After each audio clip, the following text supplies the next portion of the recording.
Hair transplant complete అయిన తర్వాత ఎప్పటి నుంచి హెయిర్ కట్ చేయించుకోవచ్చు? ఇది చాలా common question if you have undergone hair transplant.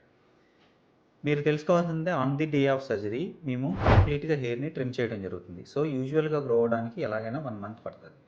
So, ఈ 1 మంత్ కూడా ఫాలికల్స్ సెటిల్ అవ్వడానికి మనకి టైం ఉంటది.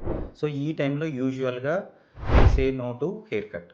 అసలు ఈ హెయిర్ కట్ అన్నది ఆలోచించకూడదు. ఓకే. 1 మంత్ తర్వాత సైడ్ హెయిర్ గానీ, లేకపోతే రెసిపియంట్ అంటే డోనర్ ఏరియాలో హెయిర్ గానీ గ్రో అవుతుంది.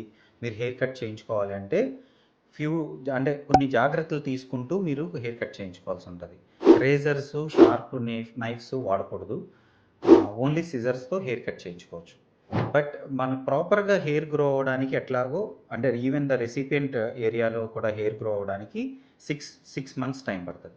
సో, 6 మంత్స్ తర్వాత ఎవరైనా అంటే నార్మల్‌గా మీరు ఇదివరకు ఎలా హెయిర్ కట్ చేయించుకునేవారో అలా హెయిర్ కట్ చేయించుకోవచ్చు. హెయిర్ డే కూడా చేయించుకోవచ్చు. మీకు హెయిర్ ఇష్యూస్ గురించి ఏ క్వైరీస్ ఉన్నా కూడా please DM us here. Our team will contact you. Thank you.